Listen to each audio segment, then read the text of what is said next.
you are listening to the Footy Mailbag Podcast with Damo and Clarky.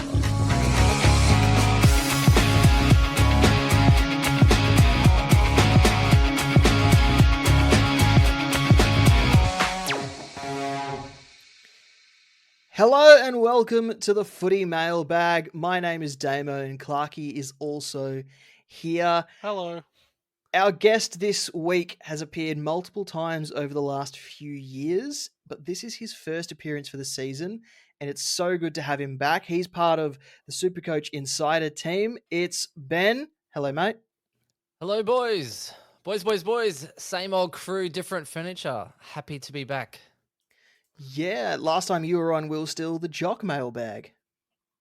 Yes, you are, and I'll try and keep the puns to a minimum. Our listeners love the puns. Yeah, that's maximum. Crank them up. Yeah, it's all I've got. I'm not going to lie. Bit of carnage this week for a lot of people. Elliot Yeo went down with a calf injury. Calf injury or a groin injury? It was an injury to do with the lower half of the body. Tom Green went off with an ankle injury. Those who own Ton Liberatore, he is now out indefinitely with head issues, concussion, the like there. And Sean Darcy got subbed out as well. He's a test for this week. Don't even mention the Lions, boys. Not relevant for Supercoach, but I was going to say, shout out to our keeper friends. Oh, man. 5 ACLs in a club, seriously. But, yeah, at least they're in it together with their rehab, I guess.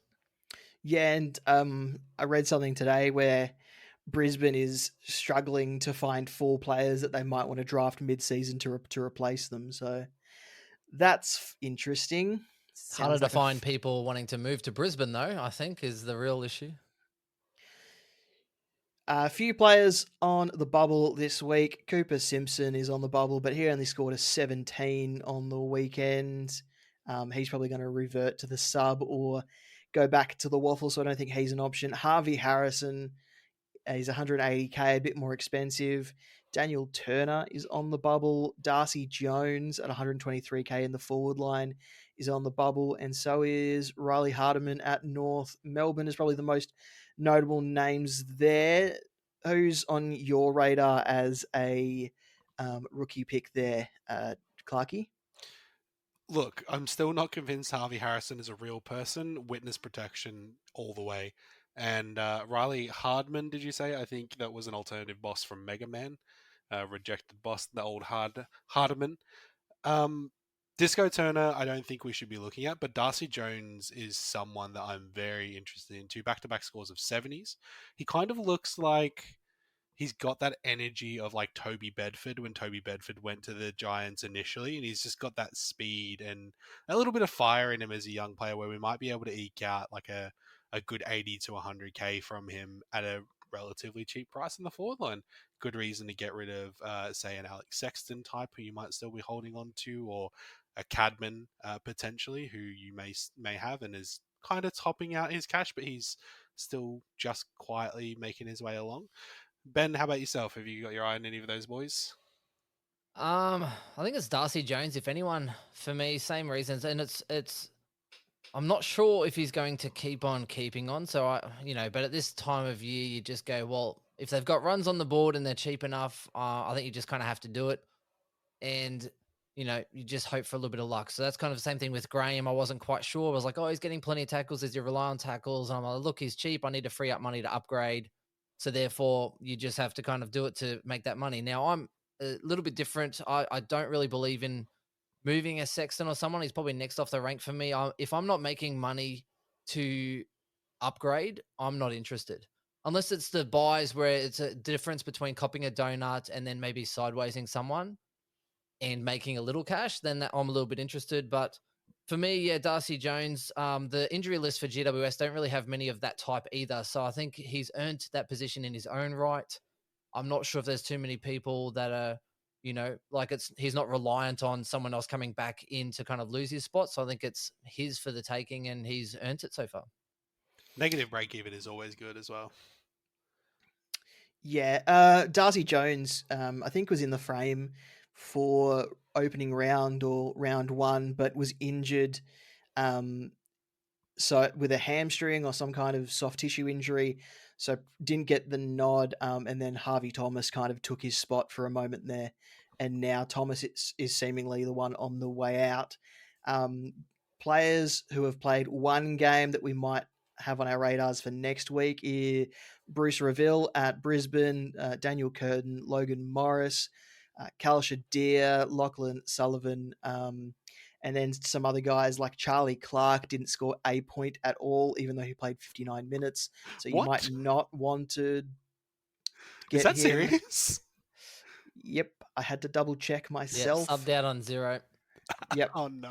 And Jack Hayes is 224k, but he is someone to keep on our radar as potentially a quick cash grab at St Kilda. Ross Lyon seems to really like Jack Hayes, so that might be one that we need to keep an eye on. Can we talk about how I want to pick Logan Morris based on one thing, and it's not super coach related at all. It's the fact that boy played a full game of football, smashed an Angus meal with a frappe, and then And 6 nuggets. and 6 nuggets, and then came out to kick a goal in an AFL level match. Like, ran 9 kilometers, so 13 in the VFL, then ran 9 in the AFL. oh, that's huge. Played with Ashcroft's boots, which were a size too small, Yeah. and then kicked 1-2 or something or other. Like he One, was I think it was absolutely 1-3 1-3. in the end. He but was, that's still good.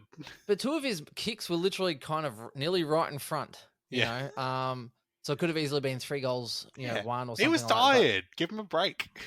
Oh, all the Lions were tired, but for me, it's Bruce Reville, if that's how you say it. Yeah.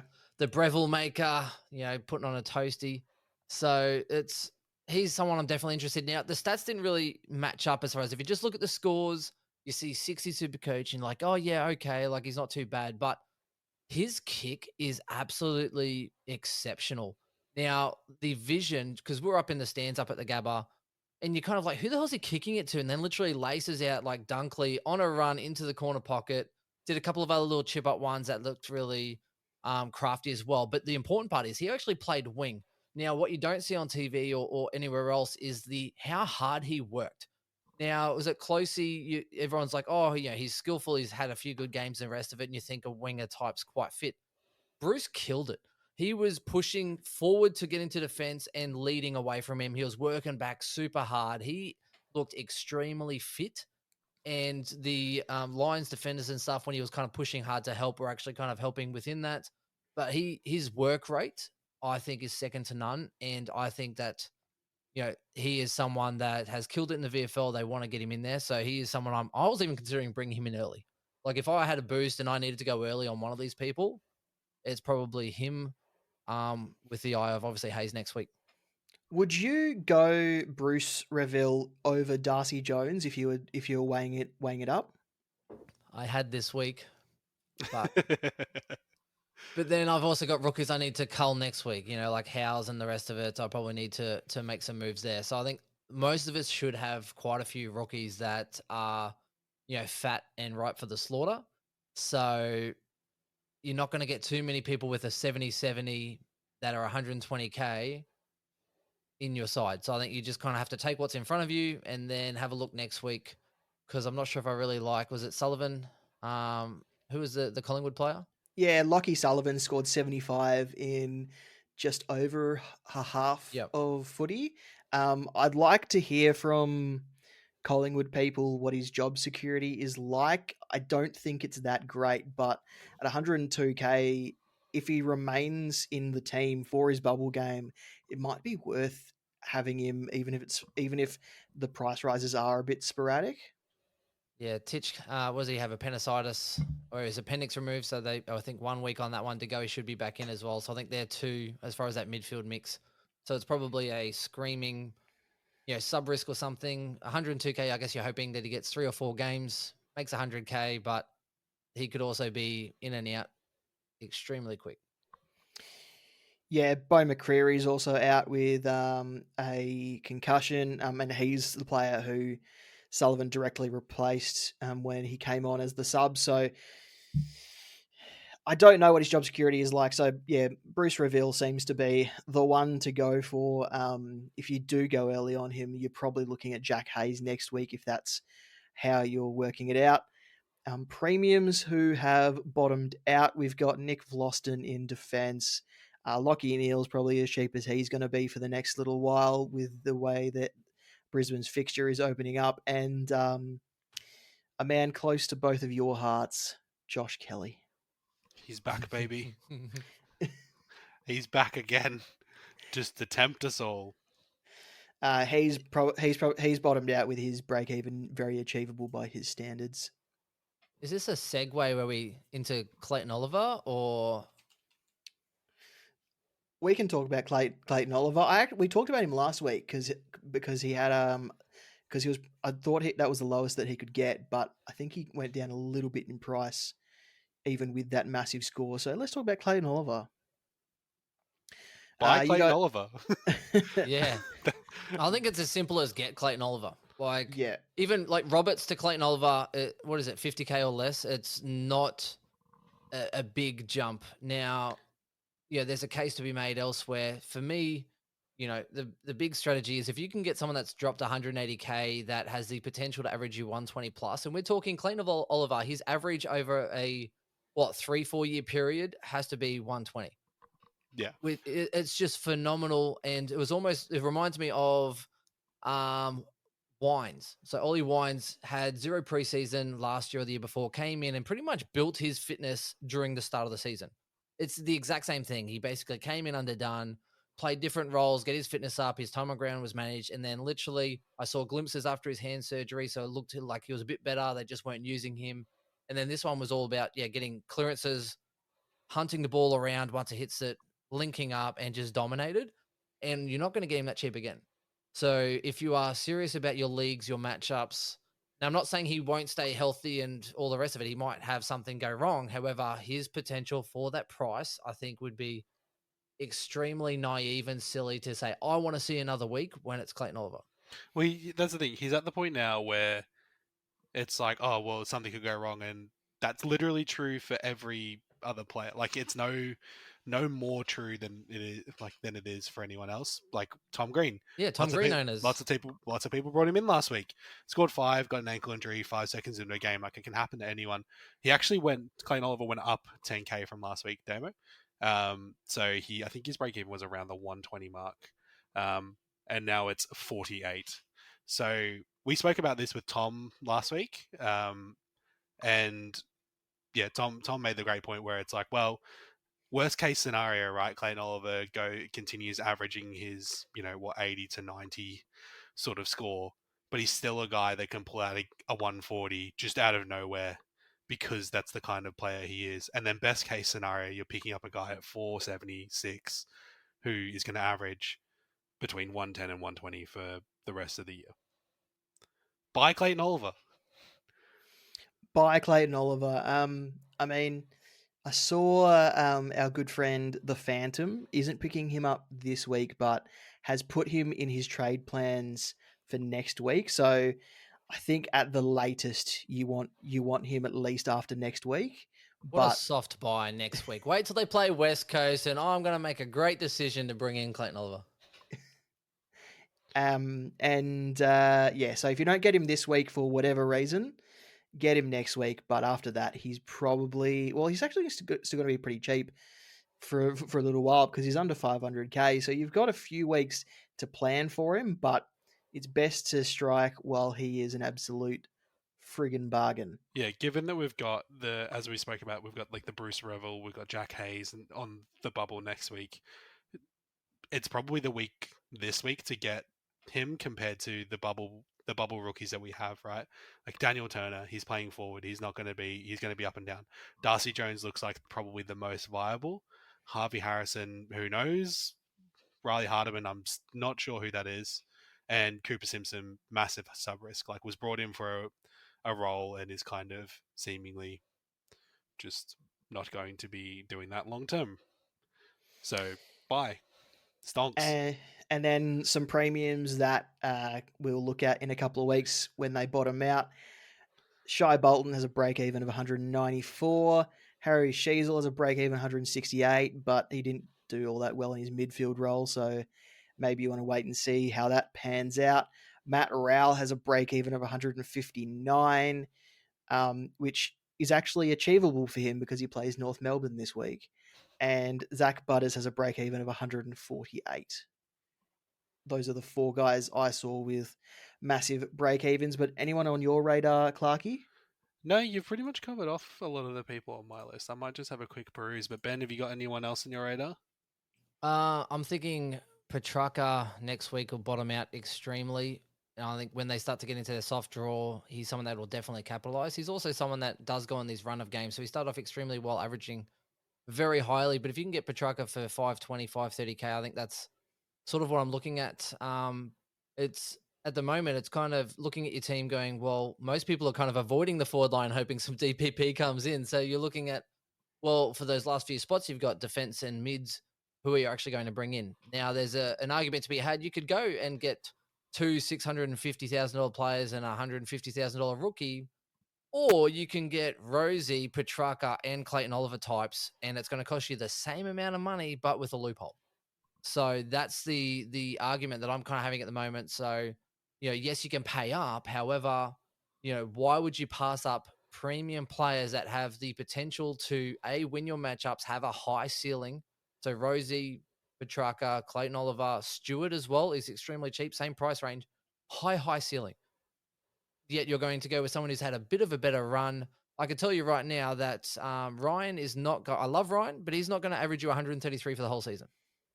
And if you go at the end of the season, Ryan's probably might average at 120, which is still huge. The highest average defender we've had in forever.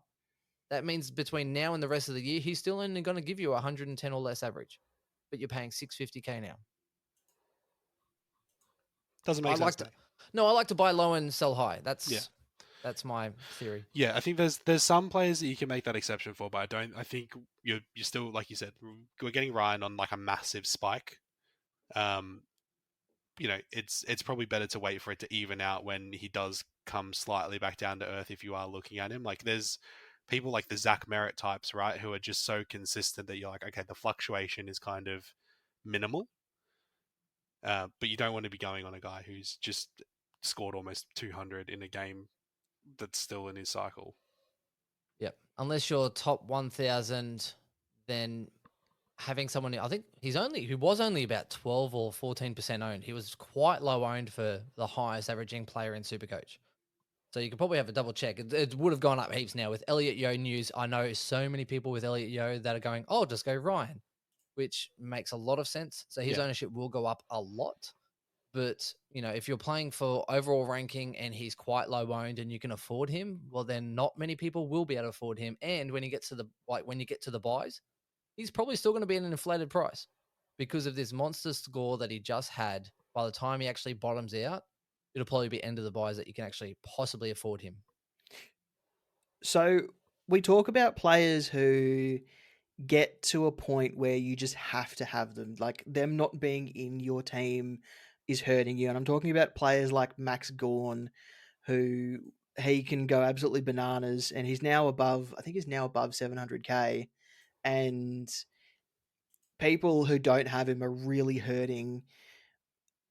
Luke Ryan doesn't fit into that category yet, but I think, especially without Brennan Cox in the side, he's almost reaching that COVID level average that he had because he's got that extra responsibility. So when Brennan Cox comes back in round 14 or 15, which I think is when he's predicted to come back, we could see Luke Ryan take a bit of a dip, and then he's someone that you jump on post buy. But I think it's either you jump on now if you have the cash, but I mean it's not the best option because he's just so expensive, or you have to wait for that price to come down later once he adjusts to Brennan Cox being back in the team. So when Cox is back, Ryan goes limp, is what I heard from that. We'll go with that. Yeah, sure. Sorry, that caught me off guard. It's good to have you back, Ben. Classic. Got him. All right, let's get to the listener questions. Just a reminder, guys, we do our traffic lights on Thursday mornings. We release those on Thursday mornings. And when we talk about some players on this podcast, we may, but not always, give them a green, yellow, or red rating. Green indicates a good pick, yellow is a watch or a hold, and red is a trade or a void. A player could earn their rating for several reasons, including but not limited to scoring potential, job security, price point, reliability, or injury status. So we've already kind of touched on the first question. It comes from Dano, a good friend at the Supercoach Co-Captains podcast. He wants to know, is it time to jump on Clayton Oliver and or Darcy Parish? Well, we've already spoken about Clayton Oliver being a must-have at his price.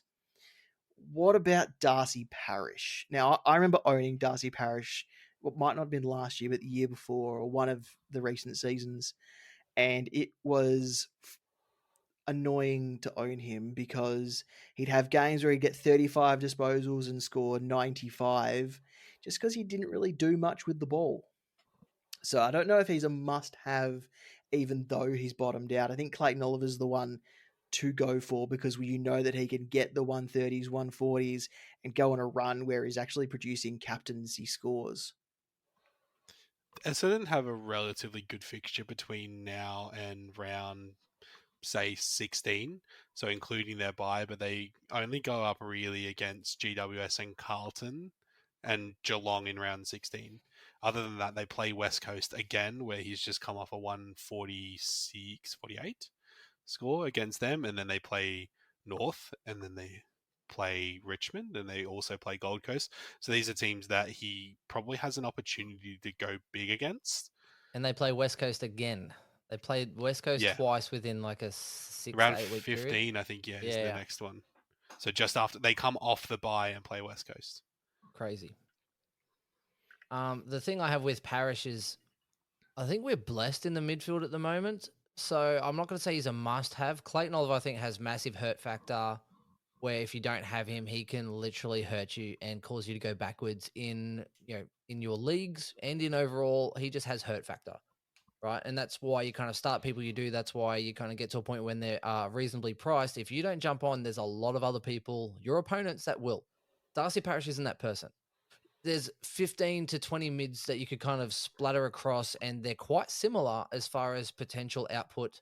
So if you're going Parish, then you're ignoring, you're going to ignore, say, Petrarca. You're going to ignore Green. If you don't have him, you're going to ignore a few others instead. So, and that's not including anyone that might actually be dropping at this current point in time. So,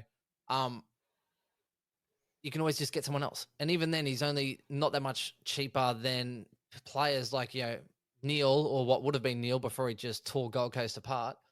But the other thing I have an issue with, so Zorko, Neil, and those who just fight against a really poor Gold Coast, they have the first buy as well, which really hurts because I want to get them. However, I now kind of need to sit on them for a few weeks. However, they also have a soft run for the next few weeks. So it's the conundrum I'm having at the moment is going, hey, like I do want to get Neil because he's super consistent. And, he did have a little ankle niggle, which is why he got cheaper. And I do want Zorko, but do I also want to have them and have their buy in a few weeks' time? But I might not be able to afford them in a few weeks' time because if they play, some of these softer teams, you can just see Zorko, Neil, Dunkley just tearing up.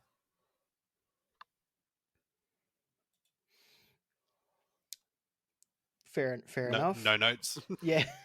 No. Well, you spoke about this earlier as well. Should we be looking at Jack Hayes as a cash cow? Also from Dano, but 224k. I know Ross Lyon likes him, but he is a key position type. So I'm always wary about paying 224k, especially for key forwards. If he was a key defender rolling off and taking intercept marks, then yeah, sure, pay 224k. But I'm not sure about a key forward in a team that doesn't seem to score massive amount of goals in all their games. Yeah, once again, the fixture's a bit of a mixed bag for them as well. Coming up against Hawthorn this week, Freo, Melbourne, West Coast, Gold Coast, Brisbane, Port Sydney, like that, all the way up. That's all the way up to round 17. Yeah, He I don't might love be that. he might be the best option that we have, but we'll need to see what some of these guys do and the long term security of some of these cheaper guys like the Rebels, the Morrises, that and the guys who actually have an ability to be really good over a shorter period. You just would get with those key position guys like Jack Hayes is a 115 now, but that's going to go out of his cycle pretty quickly. Yeah, that's the downfall of a really good score in the first round, as we've seen with, Powell and a few others, where you're kind of like, oh, I need to get on this guy. But the thing I will say as well, I'm kind of he's a watch and see for me, mainly because I do want to see him back up this week. I'm pretty sure he had about 40% ruck and as well as far as that split. So for me, it's kind of a coming into that bias as well. If he looks good this week, and I'm trying to figure out when the next DPPs hit. Is it end of round 10? 12? I think Is it's it like- just. I think it's just before the buys. Just Just Yeah, before same the here. buys. Which would mean, and now that you only need 3 games in order to actually get that DPP. So for me, if he has another week this week, now that could be Marshall carrying that injury or whatever it was the week before, so it could be inflated. I'm not sure if it's going to continue. However, someone who's 200K with a 115, if he scores up with another really solid outing this week with a decent amount of ruck, then he should then get DPP, shortly after that. So you can then actually flip him into your ruck mix to cover those buys, to give you some of that flexibility. And then that way, when Sweet does maximize in price, you can kind of go Sweet out to someone else, and then you can actually flip him in and out for the rest of the buys. So that's the only option I'm kind of considering. But again, you need more data, more information this weekend. Next question or comment or it's a long paragraph I have to read out. It comes from Ro Danks, who sends us a lot of questions on our Facebook page. He says, "Hey guys, love the pod. Guaranteed must listen each week." Thanks, mate. Damn right. This week, I was wondering if you could talk about the importance or not of having variety in a Supercoach team. He has 5 sons at the moment, obviously not all keepers, but there are a few teams unrepresented in my on-field setup for sure. For example, Essendon, Hawthorn, Brisbane, Richmond, and Port Adelaide. Any must-haves from those teams? So, off the top of my head, Port Adelaide, it would be Butters, Rosie, Houston. Tigers, probably no one's a must-have, but Shai Bolton is looking like he might be a top 6 to 8 forward. Brisbane, you got Dunkley, Neil, Zorko, even in the forward line. Hawthorn, Sicily at a pinch, but he hasn't been doing fantastically, and he is also injured. And Dylan Moore's a smoky that people are on for sure. He's Dylan coming Moore as well. He's coming into his own a little bit. I think that these last few games, as Hawthorn have just gotten a little bit better looking going forward. I won't say better performing, but better looking. But remember, Dylan Moore had glandular fever in the preseason, so this might just be him, almost a bit like Clayton Oliver finally getting into the season and getting his fitness up after having that glandular fever. And then he mentions Essendon, Zach Merritt. We just spoke about Darcy Parish. Mason Redman hasn't really had the season that you'd want from him, but he's someone who can have a good day when he's on. And then you've got Jordan Ridley, who's coming back from injury soon, who you can have a look at before you have to jump on him as well. Can I just say, the talk on Moore, and I know you're saying, the Hawthorn are looking more attractive. If they change their Guernsey, they'll actually be attractive. But bring back the Power Ranger. But the problem is that the forwards suck so much. That's why people, they're hesitating on Zorko because of injury. However, there's nothing there.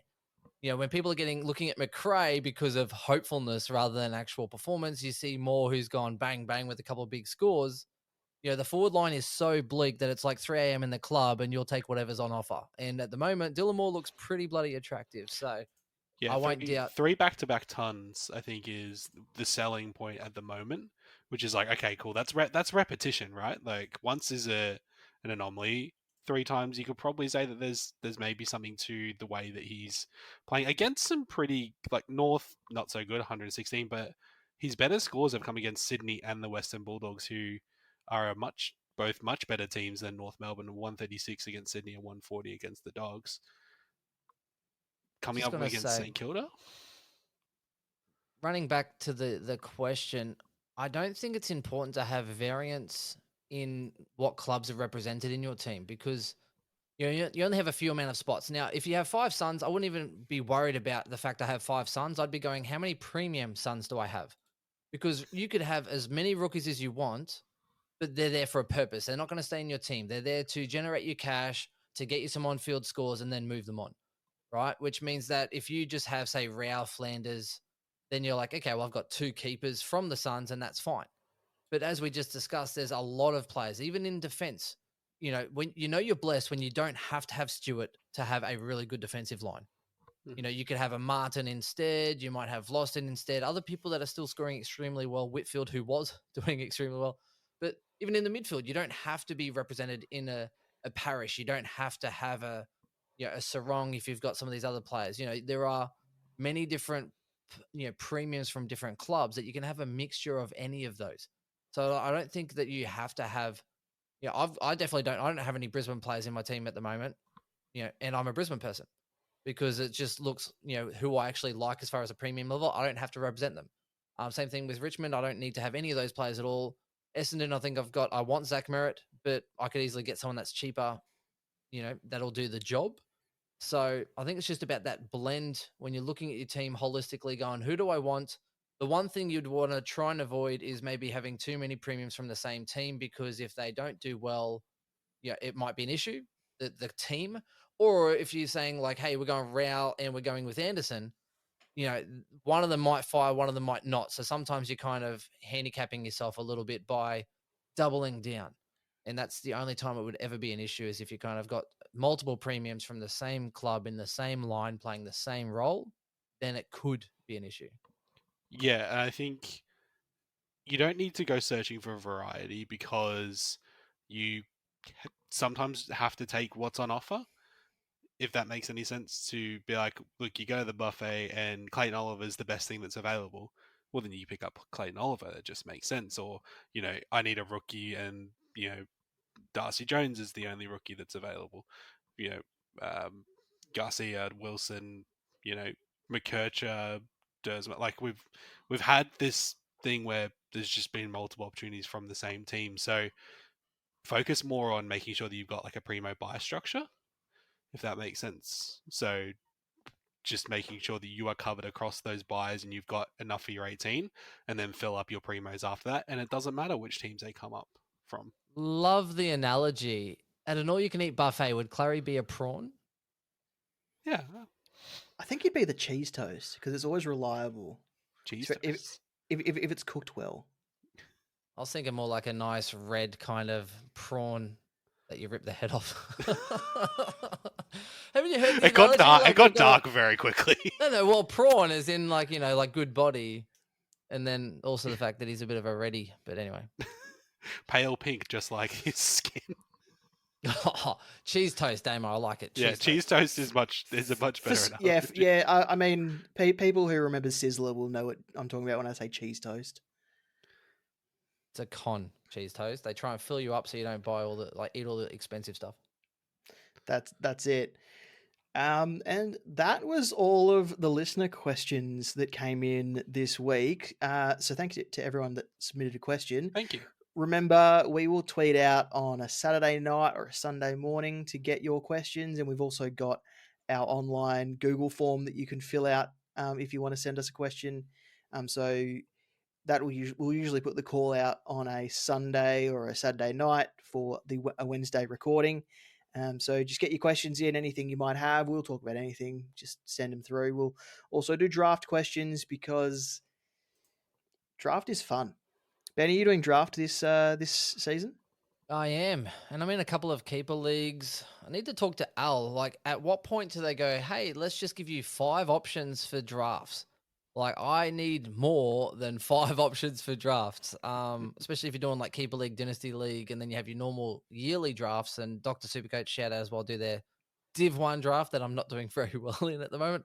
But um I am very much big on the drafting scene. That's how I actually fell in love with Supercoach to begin with, boys. I had friends playing a draft league, and the one part I do like, and some of you might resonate with this, but when you start playing draft, and because everyone can only be owned by one person, playing Supercoach or fantasy football in general, I know it's fun to play the game and it's ups and downs and highs and lows. However, I think you guys will agree you get so much more of an overview and insight as far as the players coming through, players' names, their performance, and those that are up and coming in the league. Because you see them like, oh, like you automatically know, like Rouston, he hasn't played this year, but I know that Rouston showed some glimpses last year for GWS and that he's a bit of a pit bull without opportunity. But you wouldn't know that unless you actually kind of follow the trends and prices and fantasy of Supercoach. And same as drafts, you kind of have that sentimental attachment because they're yours and they're not anyone else's. And anyone that ever has experienced going to a game, so I know like Brisbane Lions are playing Carlton and I might own Walsh. And I'm like, no, Carlton. And I'm like, oh, unless it's Walsh. Walsh, you can kick a goal, but no one else can touch the ball from Carlton. That's but when you're going against your own team and you're watching it and you're kind of still supporting one of their players, that's what I love about Supercoach and draft. Yeah, Yeah, and it's sorry, you go, Damo. and draft formats of any fantasy sport has kind of fueled my obsession with depth charts. So I know if I should jump on someone after an injury or just sort of and we use the term handcuff myself to another player. Like if you've got McInerney, it might be nice to stash Darcy Fort on your bench so that you have that sort of handcuff, knowing that Fort's going to come in if McInerney ever gets injured. So yeah, the draft format has made me really obsessed with depth charts and who's likely to come in, who's next in line, how they're going in lower levels, how they're going at training, whatever level it is, whatever sport it is. So I think if you haven't done draft in Supercoach this year, you should really look into doing it next year and getting some mates together. You can have a league as small as 6 and up to 18. Gee, imagine 18 team draft leagues in Supercoach. It's brutal. That would be brutal. Donuts galore, I reckon. It's already brutal as hell in one of our draft leagues that Damo and I are both in, where I'm actually looking at my draft team at the moment. Gentlemen, who do you think my highest scoring forward was this week's just gone? Josh Tracy. Close. 100 points from Josh Tracy is in my forward line. It was none other than Will Hayward. 145. And Yeah, I've just got him huge. in there. I'm like, I've never cheered for Will Hayward before. No, but this he's is now, good. Now averaging 80. For those who do play draft, do you want to hear a couple of my quick little tips to take shortcuts and do one up for you Yeah, let's against do your it. mates? Damo, open the draft zone. So anyway, here's a couple ones. So I actually picked this up real quick. So a friend of mine, Parrish, wasn't doing well. He's kind of one of those mates that has an idea but is a bit loose-handed with trades, right? And then I'm pretty sure my name is like the waiver hunter. Like I'll just see who people drop, right? Every now and then just have a flick through, seeing who's dropped. Parrish was there, but here's the thing. I don't know if everyone knows this, but say Parrish was becoming available on the waiver on the Saturday. Essendon play Friday night. I send a group message because I'm like, these boys will see the fact that he's there, right? And I'm like, oh, whoever's last, Parrish is going to be there. But obviously the game, he's available after the game. So you'll get first dibs on Tuesday. And everyone's like, shut up. Don't tell him. What they don't know is if you actually put that person on your waiver before the game, he can't go into your team. But instead of him going available Tuesday, he gets available Monday, 4 a.m. So I picked up Darcy Parrish at 4 a.m. on a Monday because once that game is finished and once the lockout finishes, Darcy Parrish gets pushed to a Monday waiver, not a Tuesday waiver, because there was already a waiver registered. So that's one of my tips.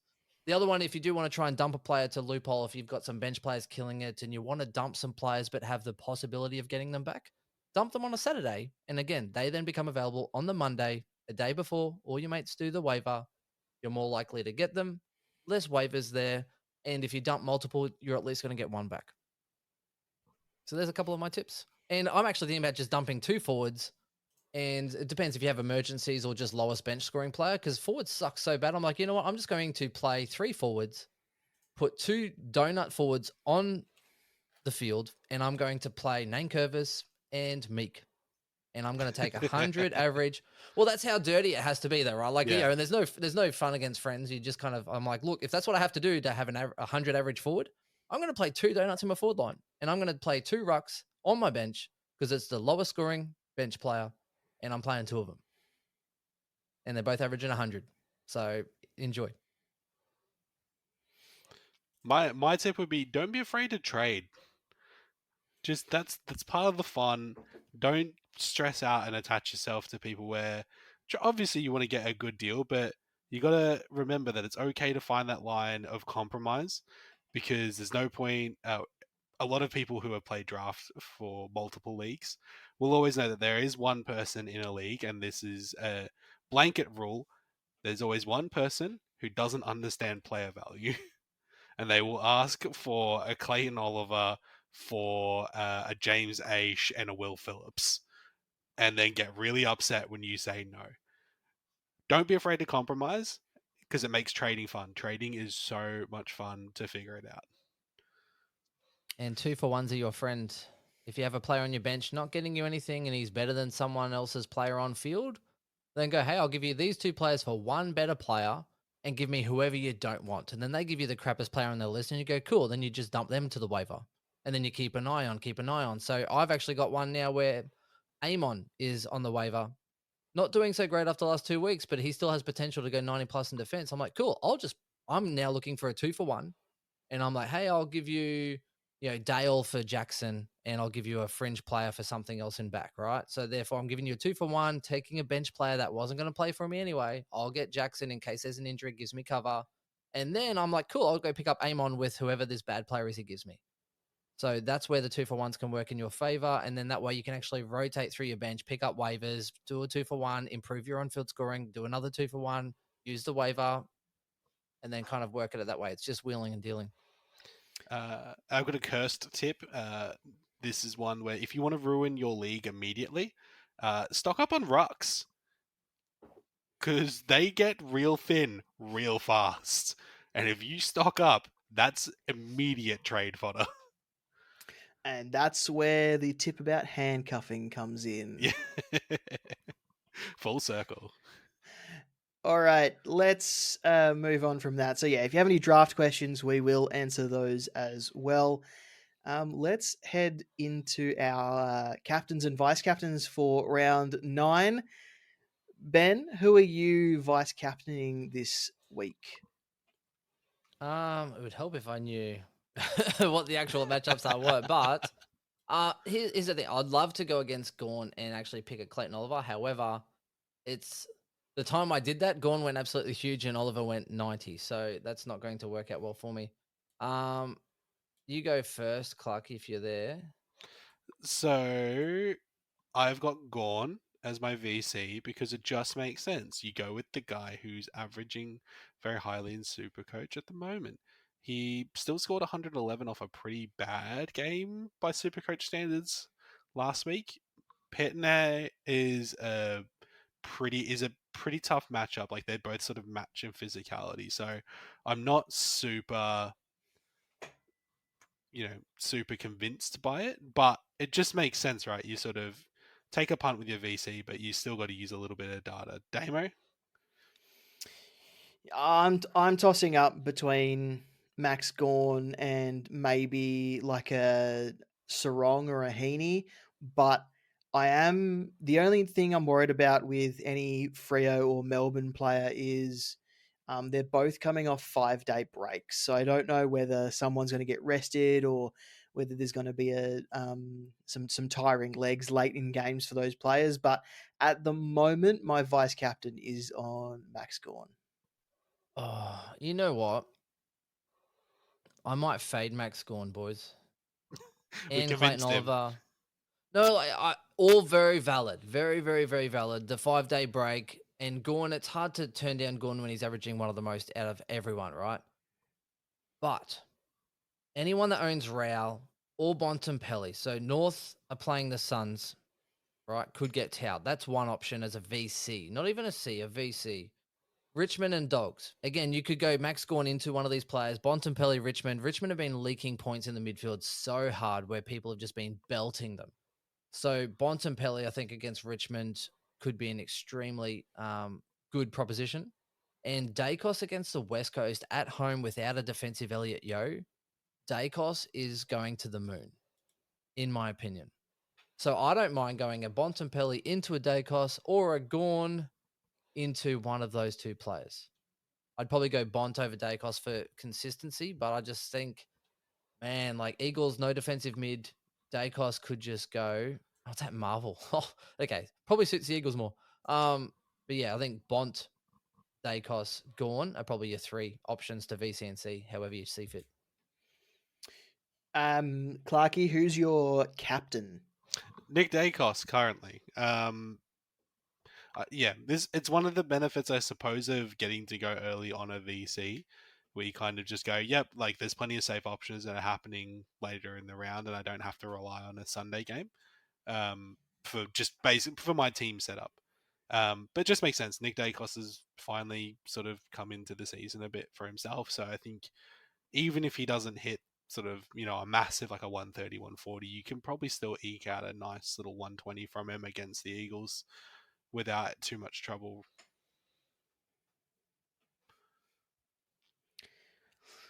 If Raul and Bontempelli weren't playing at the same time, I think that would be my VCC combo. But because they're playing at the same time, I've put my C on Dacos just so I can move my VC to one of those guys if I want to. So yeah, my captaincy is on Nick Dacos, but it could potentially change. I know a late captaincy change has never worked out for anyone, but I'm going to attempt it this week because I still haven't decided, because I just hate that those games are on at the exact same time. This is also one of the rounds that I think Bont's going to tear up. Like high ceiling player, Dogs are under the pump, Libba's out, and you kind of feel the build up at times with the heat being on the Dogs. They need to perform. They're not playing well. That's kind of the time that Bont generally stands up. And against a Richmond mid that is getting opened up at times with no Hopper, no Taranto, there's no Graham. I just think that with any time that there's immense pressure mounting on the Dogs where they need a win, I just have this feeling, and I did it last year. Bont went like 172 because I was like, this is the kind of game they need to win to make finals. They need to win this game. And I went VC Bont, I think, with Chris. I talked him into it, or vice versa. I'll say I talked him into it, and he went huge. So, yeah, so many good options, though. It's a good week for captains. Flip actually. a coin. Yeah. It's a good week for captains. And that's it for this episode of the Footy Mailbag. Ben, it's been so good to have you back, and hopefully it's not as long between now and next time we have you on. Yes, thanks, guys. Always a pleasure. I'm glad the moon's aligned and all that crap this week. The Shadow Man is over. Yeah, no, I was started talking about the moons, and I'm like, what's going on? But always happy anytime, any week. Appreciate you guys. Clarky, thank you again. It's always a pleasure, Damo. If you haven't given us a rating on your listening platform of choice, please do so. It helps new listeners find us with the algorithms and all of that. Make sure you... Every time you say that, why do you sound like you're 80? Maybe I am 80. You don't know like me. A mini Buddha. Yeah. So wise. Algorithms or whatever. Make sure you check out Supercoach rings at supercoachchampion.com for a Super Bowl style ring for your league winner. And we also have a website. Remember, thefootymailbag.net is now live. Head over there for links to our social medias, our t-shirt. If you want to buy it, there is also a button you can press that will take you to our Google form that I mentioned earlier if you don't have social media and want to get involved.